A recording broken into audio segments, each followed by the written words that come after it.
Welcome to the SAG-AFTRA Foundation's The Business Program. I'm Lori Hammel, actor, author, and SAG-AFTRA member. And today I'm going to be joined by my co-moderator, filmmaker, and SAGindie New York consultant, Michael Sládek. But before we bring our guests on today, I want to let you know that the SAG-AFTRA Foundation is a nonprofit organization that relies entirely on donations to provide free emergency assistance and educational programs to SAG-AFTRA artists. This conversation today is made possible thanks to the generosity of our supporters. Now, over the last 2 years, the SAG-AFTRA Foundation has given more than $7 million in COVID relief to more than 7,500 performers. If you're a SAG-AFTRA member and you need help, please ask. And if you can help, please give. And you can get more information about that right in the description of this program. And now here's Michael to introduce today's panel.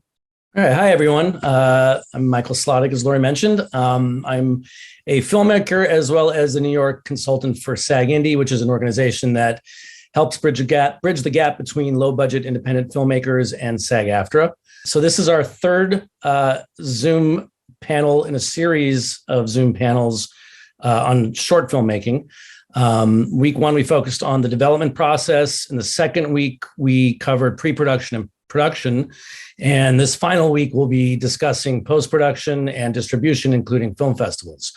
Before we get started, you should note that you can submit questions to our panelists via Zoom's chat function, and we'll get to them later in the program. So now it's my pleasure to introduce our panelists, including Vice President of Filmmaker Relations and Short Programming for Tribeca Film Festival, Ms. Sharon Badal, actor-filmmaker Jayce Bartok, writer-director Janicza Bravo, and producer, post-production supervisor Mark Steele. Thanks for joining us, everyone. So I'm going to jump right in here.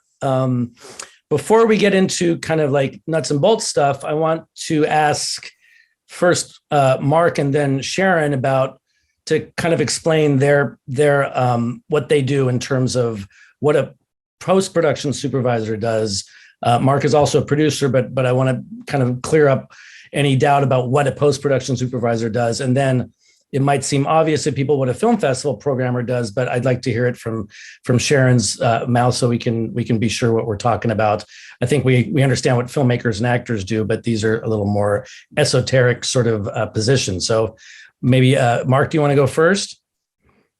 Yes, esoteric. Well, thanks for having me. I'm psyched. And a post-production supervisor wears a lot of different hats, but essentially it is the shepherd and partner for the filmmaking team to get the film all the way from pre-production, through post-production, and out into the world. So my personal feeling is that the post-super should be much more engaged than just during the editing and finishing phase. I think the best way to work with a post-super is to have that person engaged throughout the entire life cycle of the film, because you will make much better, much more informed decisions throughout the pre-production, production, post-production, and finishing stages, having that voice in your ear.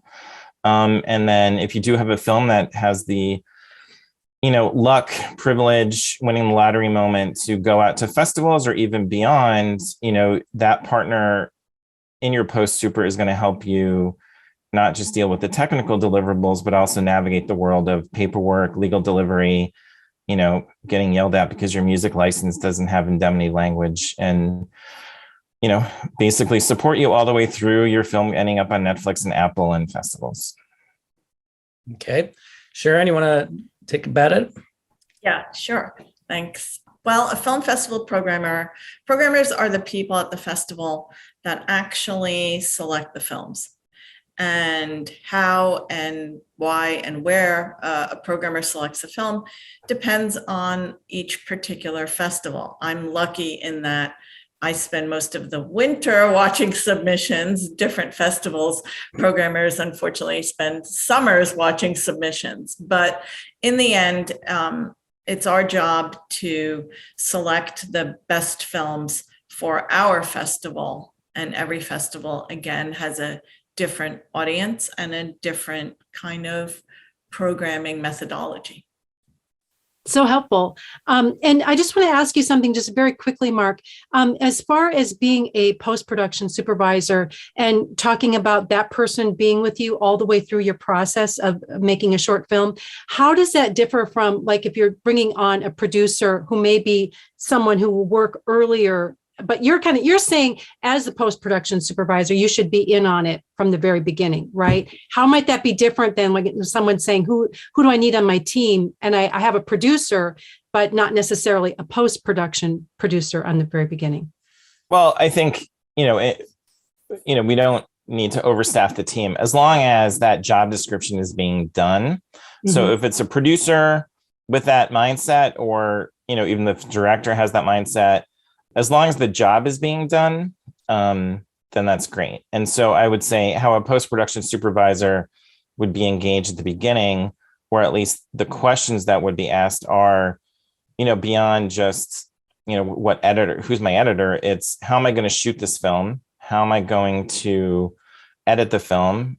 Who's going to do the dailies? Who's going to do, starting to ask those questions ahead of time.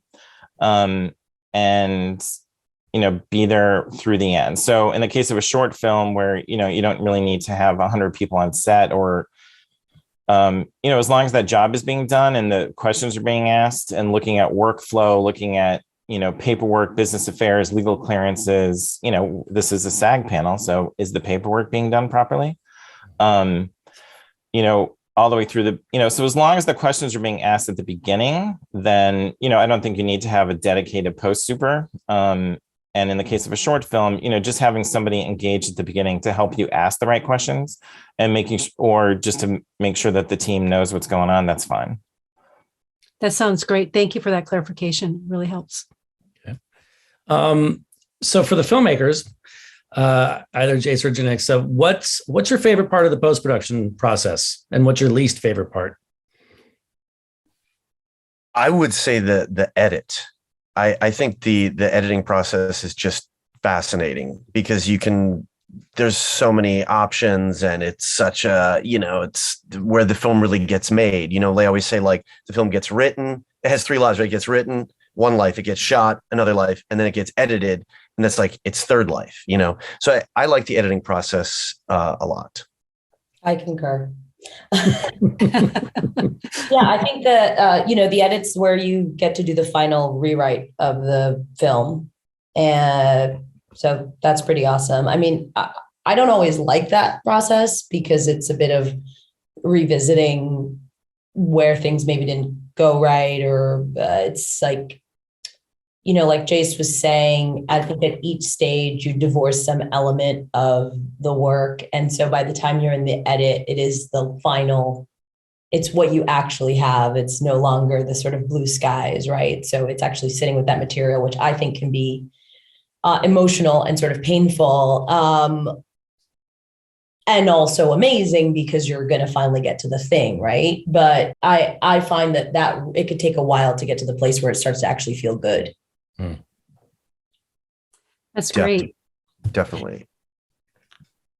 And what would you say is the biggest mistake that novice filmmakers make in post-production? Like, what have you learned along the way? You'd be like, come on, just know this because you need to avoid it.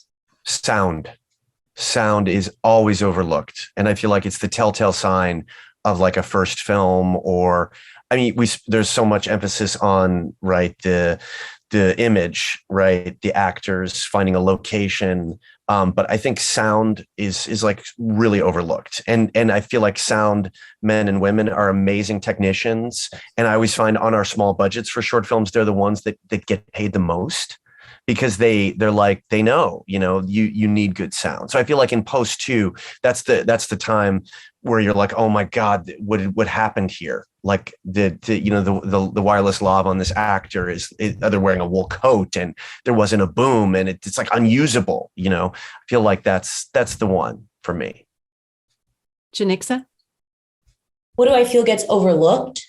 Yeah, that oftentimes, or that you've learned along the way, you're like, I have to make sure I spend time on this, or I put money toward this because it's going to make a big difference for me as I pull the film together.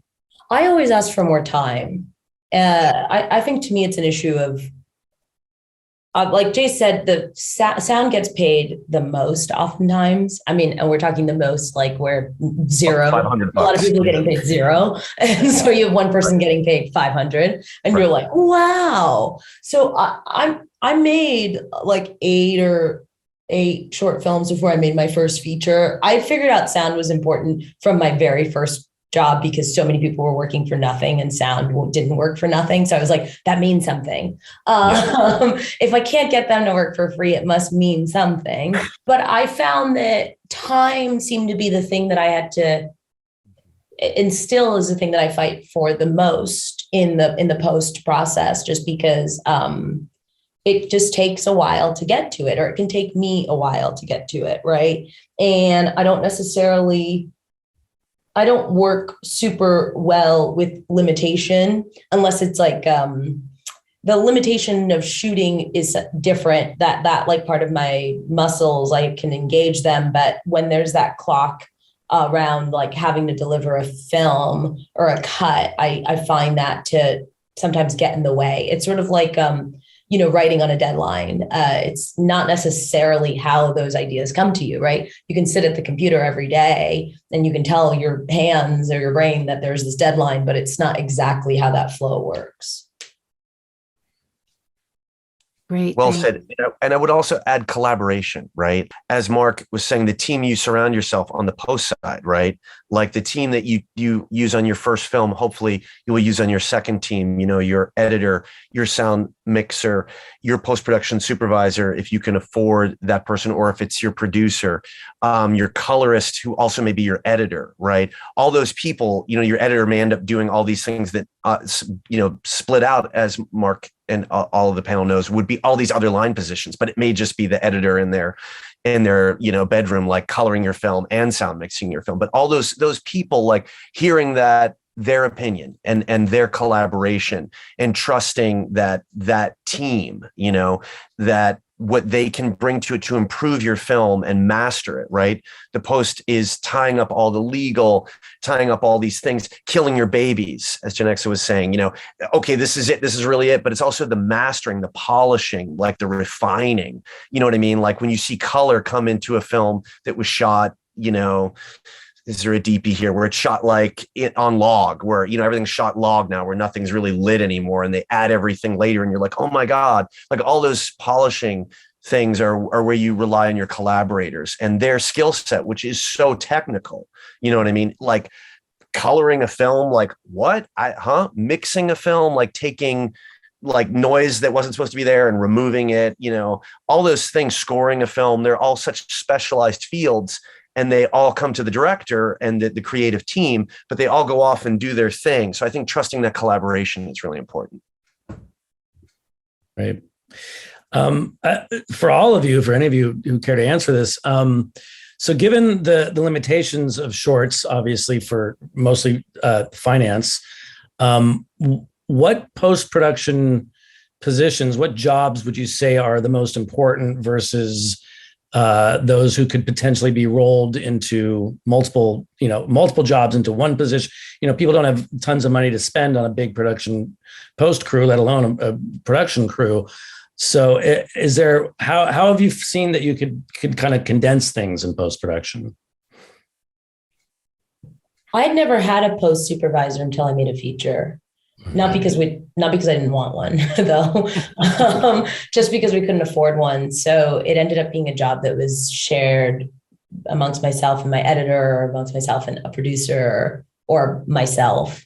And I think the things that you end up spending the money on when you're thinking of just like what that final image is, you do put the money into the color and you do put the money into the mix. And then if you can add any sort of like visual effects, and visual effects meaning like, painting out things that you don't want there. Like, I don't mean, but adding bugs in a sky, or which I think would be a lot more money. But just like there's, I recall like having made things and being like, oh my God, we never noticed this like giant problem in the middle of this image, and being able to afford to paint that out. Right. So I feel like those are the things you spend the money on, and composition, but composition is somewhere under the umbrella of sound.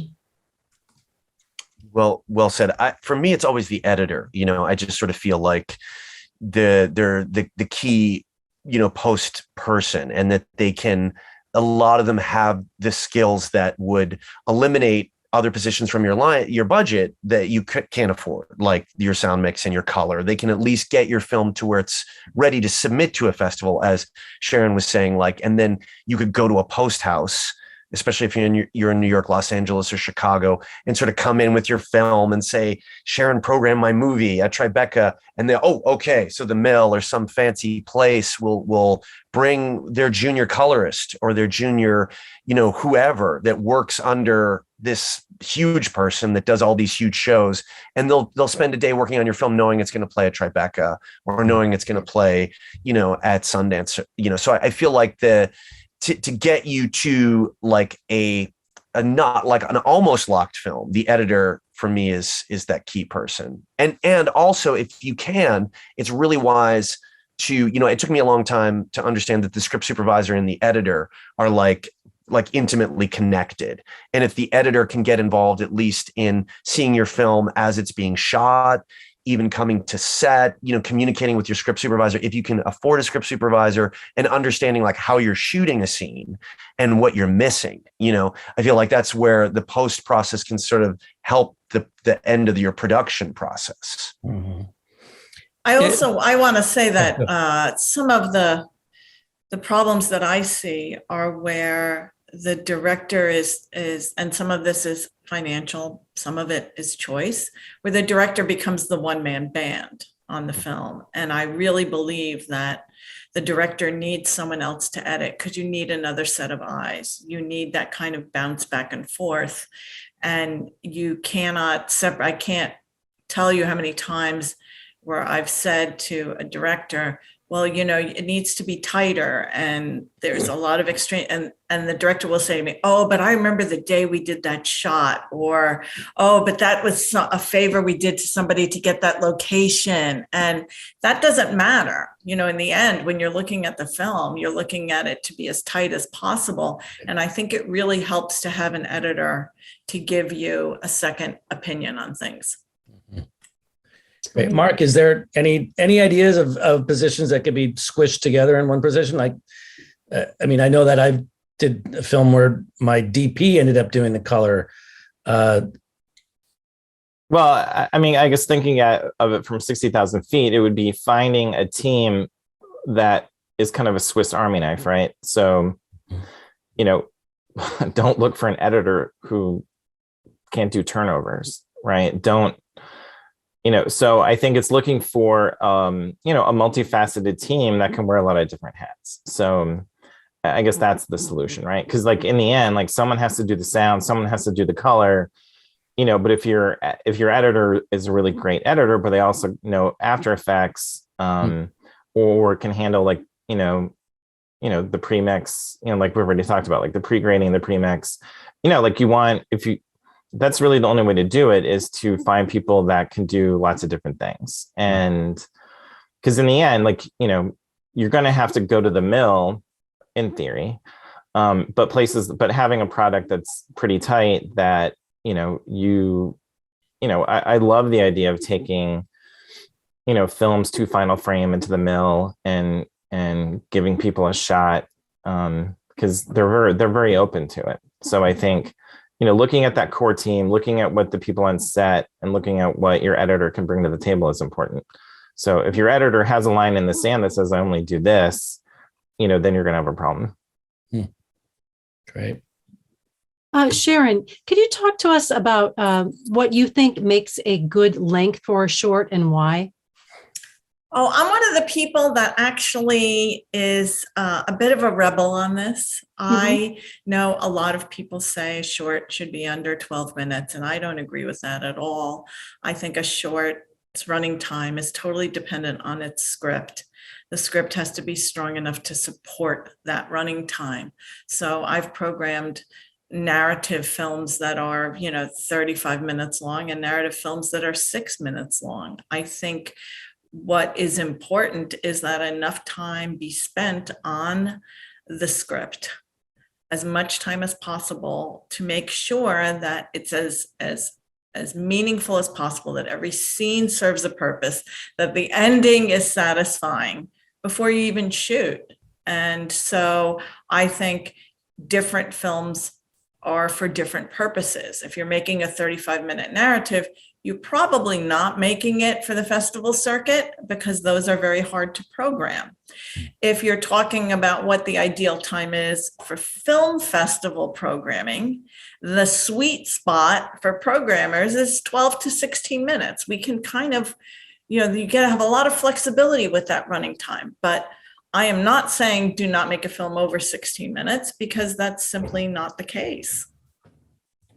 Well, that's really helpful. And Jayce and Janicza, when you have made your films, what running times felt right for you? And was it based on the story that you were telling? Yeah, it was always based on the story. I just recently made a short film for this company, and when for this fashion brand, and when I got the job, they said the film would be 6 to 10 minutes long. And I remember hearing that and not hearing that because I'd just written something that wasn't going to be that time. And I was like, well, they'll see it. And I was like, oh, they'll see it. And if they want it to be shorter, then we'll have that conversation then. And then I handed it in. I think it's under 15 minutes and there was never a conversation about it. And I think there was never another conversation about it. And I think it was because they'd had this mandate of it needed to be this length, but once they saw the work, they understood that the work was like the length that it was. And so we could force it into this idea of what I think they were thinking about, how much an audience at home would want to watch it and what their sort of tolerance or how much they could, what their focus level would be. And so it ended up just being what it was. And I think with everything I've done, I think everything is under 20 minutes in the short film space, but it was never length first. It was, what is this? And then if things do feel long, we'll look at that, but mostly just what tells the story that I want to tell. Great. For me, I feel like that's my Achilles heel. Like, I think most of my shorts have been, 22, 23 minutes. People that I trust are like, what are you doing? It's too long. I think the as Sharon says, that short is such a beautiful, mysterious, tricky structure, and I think like a lot of scripts that I've written for shorts, are sort of like the beginning germ of an idea for a full-length narrative film, so you find yourself sort of like establishing these characters and spending real time with them. But then the act structure of a short is very strange, it's like a short could be one act and it could be told in 60 seconds, or it could be 3 acts and told in 60 seconds. I think that's something that is hard, to sort of figure out or get into until you're really in there. But the danger with shorts is that you don't figure it out and you're in there sort of telling a feature in a format that really doesn't have that much room, So I feel like my shorts have all been in the 20s, 21, 22, 23 minutes. And, there's times where like we haven't gotten programmed and I'm like, it's too long. It's because it was too long. It's just too long. So I think like, definitely as Sharon's saying, I think it comes down to not so much the length as just making sure that on paper before, I know you guys have already had that panel, but pre-production on paper, that every scene, every word, every moment is sort of a visual storytelling medium, right? The short is definitely not a place for a dialogue medium, unless, you're an incredible dialogue writer and somehow your story is going to transform itself into 3 acts through a conversation, but usually like all that time in like exposition and setting things up you just get slaughtered in the short format. So I know that's not like a coherent answer, but from one who's made shorts in the 21, 22, 23 minutes, that in the back of my mind is like, they turned out really great. Could they have been 11 minutes? Probably. You know what I mean? Would I go back and recut them? I don't know. I think it's just shorts are a process of learning the medium, and learning how you tell a story, right? And it can sustain an audience and festival programmers and whoever. So, just the last thing, we made something for 3 minutes and it got shared and programmed more than anything that we've ever done, and it was like something that we did for free in the pandemic. And you're like, okay, maybe there's something to that. Just saying. I don't know. Thank you. So in terms of strategies for festivals, what's your opinion, all of you, about applying to top tier first versus, kind of finding the festival that you love for your film, the festival that has the best parties, or the festivals, or do you just sort of blanket whatever is coming up soon and just try to get in somewhere and get your film seen? All right, I'll go because I could talk for 8 hours on this. The first step is actually how much money do you have to spend on submissions? Because until you know that, you can't come up with a wish list of festivals. If you have $200, that's very different than having $500. So that's got to be your starting point financially. And then I think that it's very important, and filmmakers need to understand that it's not personal.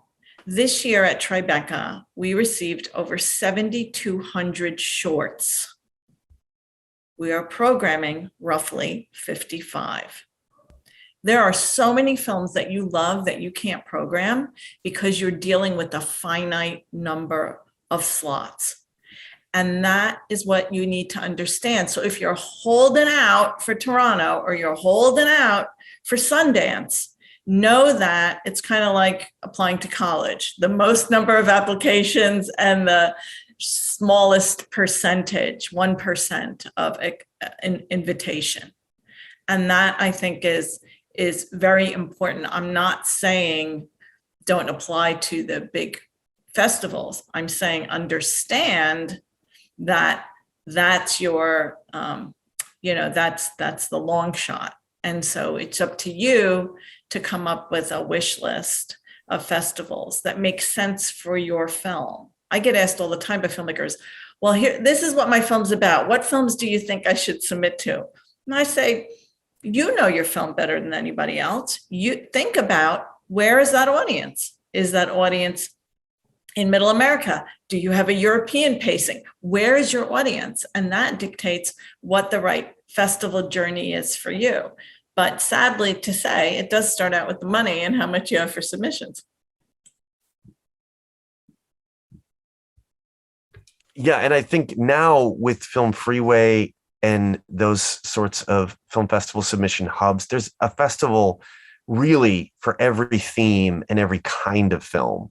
And I feel like, especially for your early shorts, unless you are, the next Ava DuVernay or Wes Anderson or something, and you hit it out of the park, most likely you're going to get programmed at a smaller to mid-level festival. And post-COVID, you're going to have the time of your life because someone is programming your film and there's an audience and somebody likes your film, and you're going to find that community and meet filmmakers that you're going to encounter for many, many years at many other festivals. But I feel like, I was in a short and it had a sort of a thriller theme, a horror theme, and the filmmaker programmed it in 20 or 30 festivals, and then once it starts to get programmed, other people just ask for it. And he had this incredible run with this film in that kind of genre, where sometimes you can submit to the big festivals and sort of give up and not really find a home for your film, when thematically it might appeal to some festivals that are out there. Obviously, budget is a concern, and festival fees and all that kind of stuff. Great. I wanted to ask, we have a question here about, does everything in a short film have to be totally licensed in order to play at a festival? And Mark, maybe you have something to say about that as well, as far as music, stock photos, and things like that. What should our actors who are making films be looking at in terms of getting those kinds of clearances for festivals?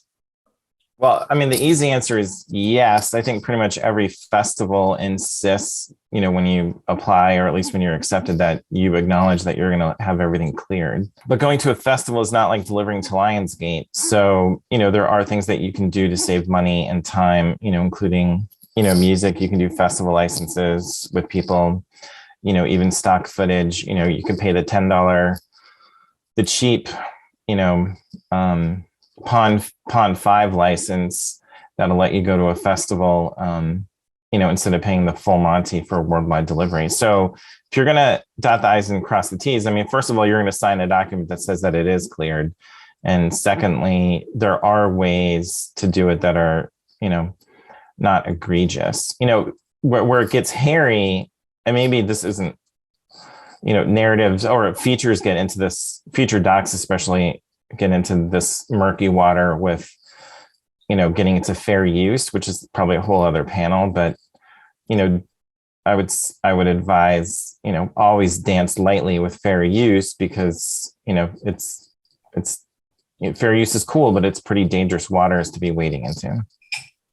And for our audience, can you just please tell us what fair use is? Oh, sure. So fair use is a legal doctrine that, allows, like in the case of, as far as this panel goes, we could use material out in the world in our film and not have to license it. So typically where you see fair use is when someone makes a documentary, short or narrative or, feature length film, and they're using, YouTube footage, CNN footage to tell a story. And there's some pretty well-defined constraints on how you can use that to tell your story. And if you stick within those guardrails, you could technically finish your film, get it sold to HBO, get it released. And in the end, you just need a letter from a lawyer that says that everything abides by fair use. And then you're good to go, and you get your insurance and everything's fine. So yeah, I mean, that's the short version of fair use. Great. Thanks so much, Mark. All right. So would any of you say that genre matters as far as potential for festival acceptance? I don't know if Sharon has thoughts on that. I feel like I make comedies, so and I haven't ever applied to a comedy specific festival. When I was submitting shorts, I never had that much money. And so I would try to make those early deadlines where things were cheaper. And by my second and third short film, I knew programmers. So I would write some people and ask for waivers, which almost always happened, a very generous ask, of course. But that's once there were those relationships, I felt I could ask for that. If I wasn't able to afford if I wasn't doing an early submission and I was like, oh, shoot, it's due tomorrow, I would put in that ask, and I found that was quite helpful. But yeah, I mean, I work in the sort of stressful comedy space, and I think unless it's about making like the thing you want to make, right? Like it's either super expensive, or if it's not very expensive, it's just like so much work to get all of these people to, show up and be there for you and be present for you. And so I make from a place of like, I need to make this, as opposed to like, what should I be making that someone's going to want? Right. Mm-hmm. At least that's just how there's just not enough time for me to also add that to the list. Well, I think you're absolutely right. And thank you for making comedies, because, and everyone out there, if you're funny, for God's sake, make a comedy, because think about the festival and the programmers. We have to put together blocks of films. And I cannot tell you how difficult it is to find funny films to kind of brighten and lighten up the program. Everyone leans towards drama. But I want to say also to think there is a difference between dramatic and depressing. When you can, please stay on the dramatic side, because your audience, what we're looking for is for people to buy tickets and come see your movies in real life. And nobody wants to pay to be depressed for 2 hours. We're depressed enough, especially after the last 2 years. So even with Tribeca 2021, we went lighter in our programming. I'm not saying all funny. I'm saying hopeful, bright, inspiring, especially for docs, inspiring. But what Jayce said is really important, that there is this huge genre horror fantasy circuit. There's an LGBTQ circuit. There's ethnic film festivals, political film festivals, etc. You can really ride one of those circuits, but I don't think there is one specific genre that festivals are looking for, unless they are, for example, an environmental film festival, in which case they're only looking for those kind of stories. But the kind of general film festival, we're looking for a wide variety. I always try and, with shorts, liken it to a cocktail party, and the shorts are the hors d'oeuvres. Not everyone's going to like every hors d'oeuvre, but it's going to pass by and another one's going to come and you're going to love that one. So when you're putting together a program, that's what you're looking for, all these different tasty little bites. But boy, I'll tell you, the comedy really, speaking for programmers globally, we want comedies, and people aren't making enough of them, I think, because they feel they're not going to be taken seriously if they don't make something very, very dramatic, in my opinion. Mm-hmm. Wow, thank you so much. I would like to ask, where do you find film festivals? Does anyone have suggestions for our audience to be able to have some resources for looking for film festivals once the film is made, or even before they make a film?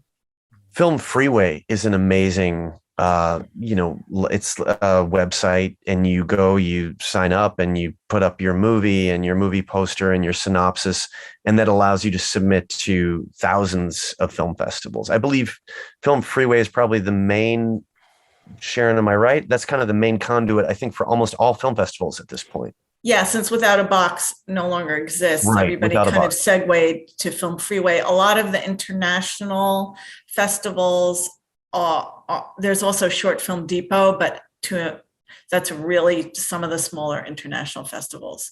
Most film festivals are on Film Freeway. Yeah, and it's super easy. They give you updates. It actually gets so enticing because they're like, we think you'd like this film festival. And you're like, I don't have any more money. They sort of like send you alerts, and there's all kinds of, I'm sure there's an app for it. There has to be. We're getting a bunch of questions. I mean, we're not officially segueing necessarily, but I think it's a good time for a few of these about spending money on things that are sort of ancillary to the film itself. In terms of should people be spending money on press kits, trailers, posters, etc. What kind of deliverables do you need for a festival? Are you automatically, if you're accepted, you're delivering a DCP? Like, how much should you be putting aside or not worrying about for a festival run for a short?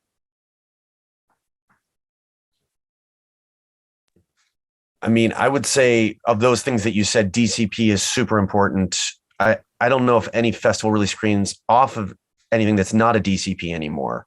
They're pretty easy to make. There's like companies that you basically send your kind of highest res output to, and they put it in this crazy little box. It's probably gotten even smaller, but it's like a drive. It's a drive. And then it's an encoded file, and it has a certain whatever proprietary encoding process. But when they plug it to the screener at a festival, into the projector, it's screened in like the highest res, whatever 4K, whatever K, that is encoded. And the whole process is, I think it used to be, I don't know, it used to be like $1,000. I don't know, you can do it cheaper. I think you can do, you can do it much cheaper now, I think. But of all the things that you mentioned, I would say the DCP is only important once you're programmed and they ask for how you're going to screen the film. Are you going to screen it? If they'll accept your hard drive, you don't need the DCP. But usually at like your mid-level and upper tier festivals, I think they usually say we want your DCP. And every festival in their rules and regulations will tell you, if you are accepted, this is what we expect. This is the format we will expect from you. So you know that in advance. I wouldn't waste money for a short on a press kit, on a poster. I would spend money making sure that you pick good stills, horizontal, vertical, and director headshot.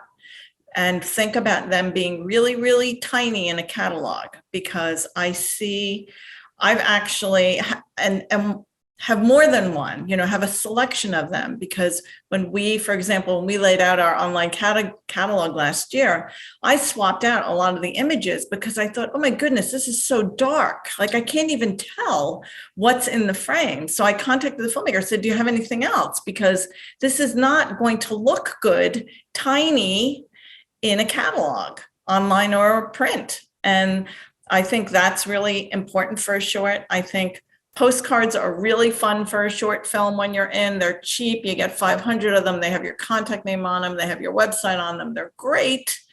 And they're visual, because your business card, someone takes your business card, a week later, they're not going to remember what your film is, but they're going to remember what your film is with the postcard, because that's what the postcard is for. But a lot of this stuff, I think people spend a lot of money on, and they don't need to for a short. Right. Thank you. Here's a question from Harold. How long can a film live on the circuit? So starting with smaller festival and building from there, assuming you can get momentum.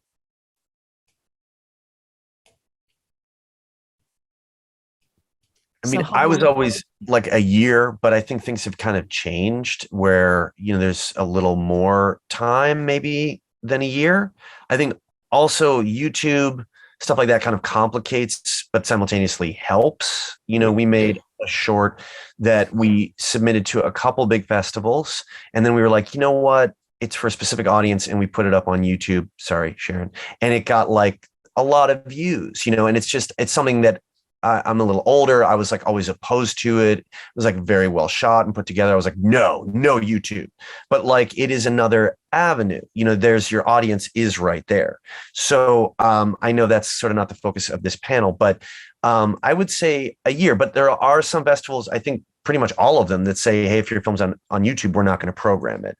So I don't know, Sharon, how you guys feel. I'm sure Tribeca is like, if it's on YouTube, we're not going to program it.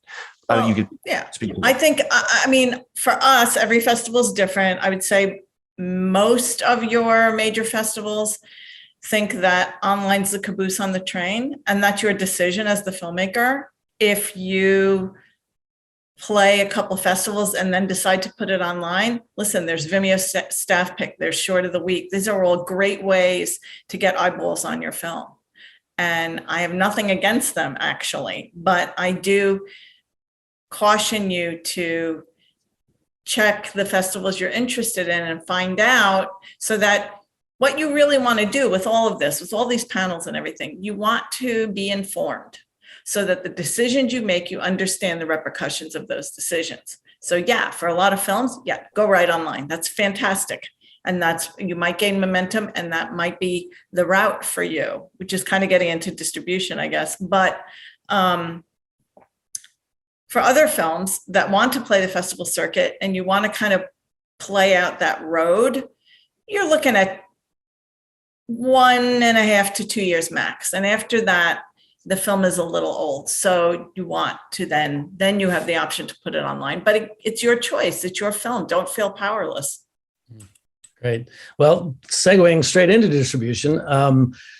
So what are some of the pathways and platforms that you think can get shorts out into the world outside of the festival route?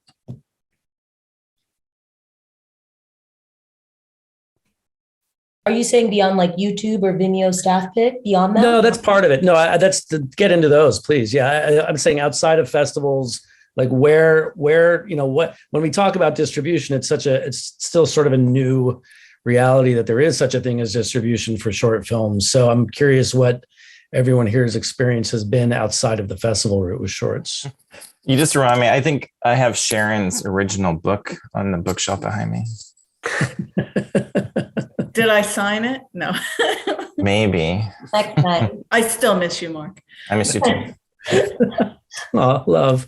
I found that very recent. This is newer. I don't know if how long they've been doing this for, but 2 years ago and also today, but 2 years ago, so I made all these short films and some got into fancy festivals. A lot of them did not. And a portion of them lived online and then others just kind of lived on hard drives. And I had found out that Criterion was programming shorts mainly just because I had the app and I saw shorts on there. And I saw shorts that had played at festivals that I had been at or festivals that had played while I was there. And I got in touch with them and was like, I have shorts. And it was great. We went back and forth. I sent them my work and now my shorts are living there, or a portion of my shorts are living there, which is fantastic. And after I found out about that, I saw that Mubi was also programming shorts. And actually the short that I just made went up on Mubi today.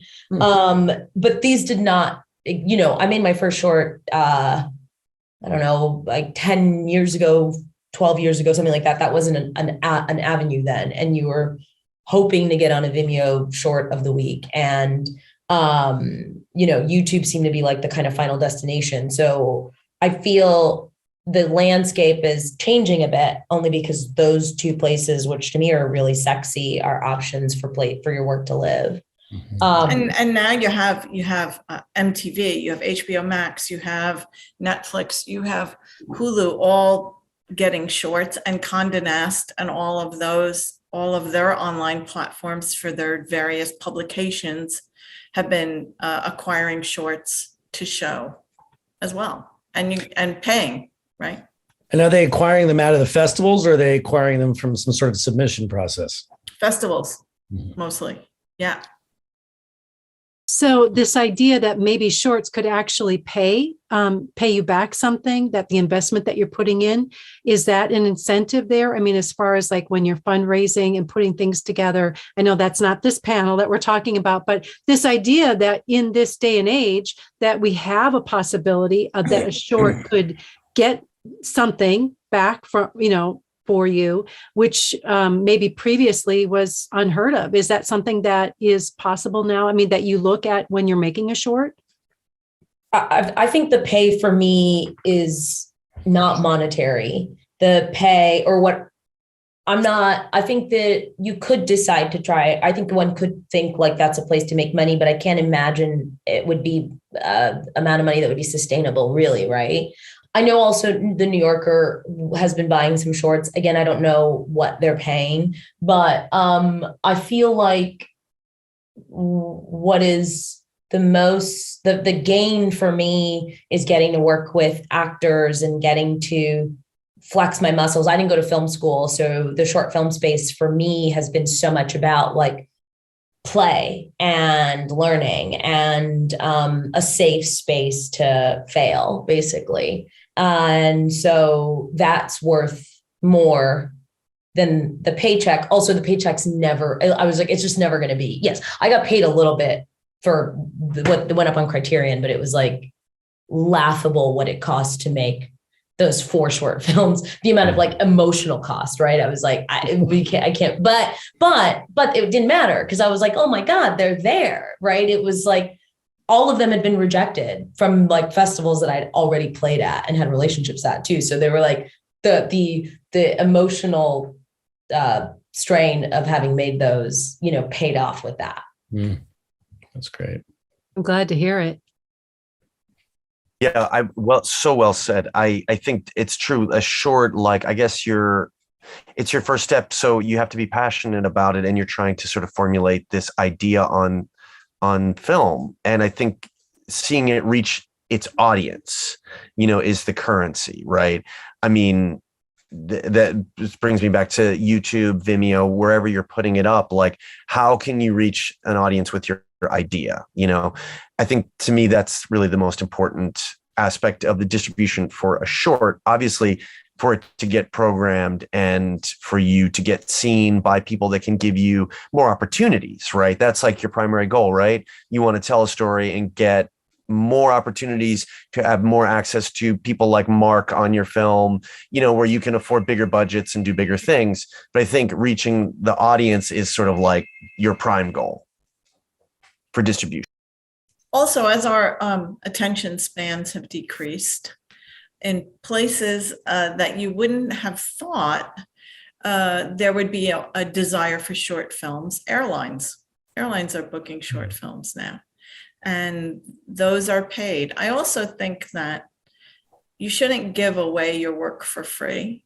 If someone's asking for it for a specific platform, get paid. Even if it's not going to get you rich, there's a value to your work. And I unfortunately see too many filmmakers who are willing to give their work away. And I would like you to at least ask for money first and then give it away if you want to, but see if you can get some dough for it first. That's great. So I think we have time for a couple more. So another audience question. So what are some of the things that keep you watching, curious, or intrigued at the beginning of a short film, especially when programming a festival, or I mean, we can throw that out to anyone, I suppose, since you guys are pretty steeped in short films.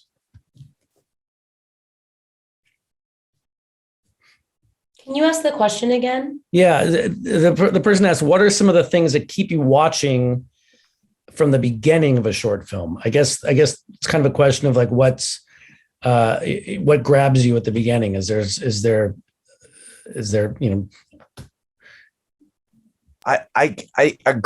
it reminds me of, do any of you remember the film Wasp that won an Oscar a few years ago? Is it Andrea Arnold is the director? And it breaks all format. It's like 30 minutes long, but the opening shot is like a woman running out of like these English projects, like crying and carrying like her two children, like, but it's simultaneously, it's not, you don't know if it's funny, you don't know what's going on, but like, you're just like, whoa, you just get thrown right into the story. You know, I feel like that's always a great opening for a short. It's like, you just have to catch up with the story and it just grabs you and throws you right in. To me, those are, you know, I think that's like something really to consider because of the short format. Great. This is a question from Colin. For Sharon, do things like or if anyone else has experience with this, do things like writing a cover letter or following up by email ever make a difference in whether a film is considered? What are courteous ways to show enthusiasm from being considered for a festival without overdoing it? Oh, my friend, this is such a great question for me at this time of the season. Nobody reads your cover letter. The interns do. They enjoy them. But don't waste your time. The film, and I'm speaking for my 30-person programming team, shorts programming team. I advise everyone, just watch the film. Don't, put blinders on, watch the film, and just evaluate the film. If you want to send one email that says, "Hi, I submitted my film. The title is, my log line is, I hope you like it." That's fine. Then wait out the process. I have people that are literally, they're stalking me on every social media, multiple emails every day. You're going to, you don't be that guy. Don't be that guy, because in the end, you're not going to convince me by your enthusiasm to program your film. I'm going to program the films. We are going to program the films. We, the royal we, any programmer, that we think are best for our festival, for our audience. But there's nothing wrong with one email checking in. Because even if I've gotten, I'm going to say roughly 500 of them so far. But I look up every one of those films and I see who watched it and I see what the rating is. And if I want to take a peek at it myself, I will. So one email is perfectly fine, but that's it. Then you don't trust the process for legit festivals. Great. So Janicza, it sounds like you may have some something to add to this question, to respond to with this question. What is there? There is a world of branded content now, right? With short films. How have any of you been involved with those? How have you come to them, or how have they come to you? And can you explain maybe what that is for folks who don't know what it is? Yeah, so I've made 2 branded content pieces. They're both for fashion companies. It was a combination of, there's this amazing program for the ladies in the chat who are listening that is called Mew Mew Women's Tales, which is the last piece that I did.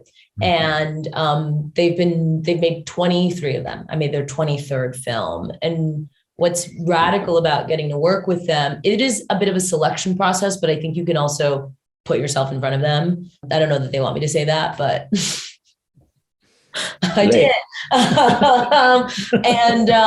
I've been wanting to make one for quite some time and had just sort of been like helicoptering somewhat. And then there was this opportunity and I got to make one. What was awesome is, like I said, I think I already said this, and if I didn't, I'll say it again, or I'll say it for the first time, but I really do love making short films so much. And I wish that there was a space of getting to solely work in that space, or work in that space, and that it was, also a viable way of making a living, right? No one, Alice Munro or Olivia Davis of short filmmaking, right? Like that was something that we could actually seek out. But I think in the ad space, there is some version of that. But anyways, Mew Mew makes these pieces. They're called Women's Tales. They're stories directed by women. I don't think they have to be written by women, but definitely directed by women. And you're given a sizable amount of money and this window in which to pre-produce, produce, direct, edit, and you have freedom, which is the most radical thing, is that there's total freedom. Again, I don't know if I'm supposed to say that, but I just did. It's part of the freedom. Yeah. Well, Michael, I think. Go ahead, Jayce. I think we're going to have to wrap up pretty soon, but let's hear what you have to say. Yes, of course. Yeah, Light Beam Films. Similarly, they are acquiring documentaries, short form documentaries about issues that make the world a better place. I don't know. Jayce, which company was that? You kind of broke up for a second.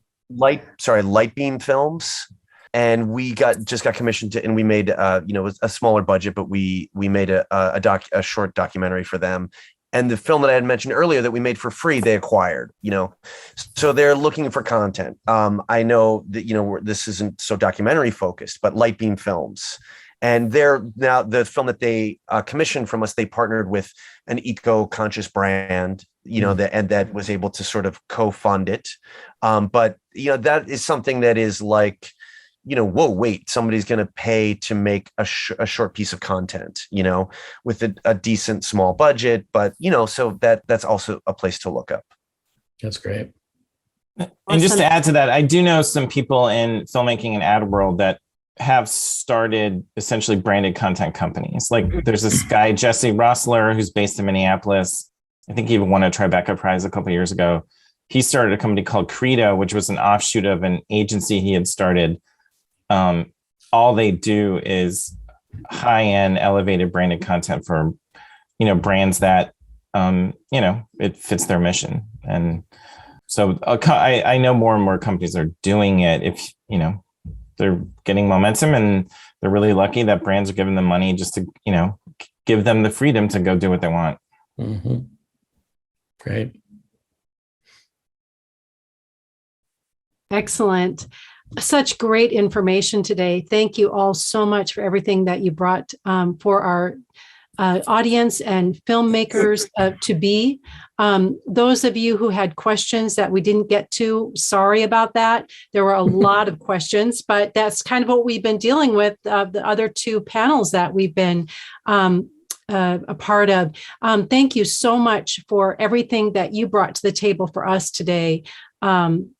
It really means a lot, because what we really want to do is empower actors, and Jayce and Janicza, you're also actors, to be able to bring film and their vision into the world. So it really means a lot to have you here today. Thank you. Yeah. Thanks for doing it, guys. Thanks for jumping in here. Thanks for having us. Yeah. Thanks for having us. Thank you. Everybody keep making movies. Make them. Don't be afraid.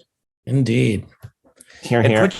Put your famous up and coming friends in them, and then you'll have no distribution problems. There you go. Famous and up and coming. Very good. All right. Thanks so much, everyone. Take care. Bye, everybody. Thanks, everybody. Bye.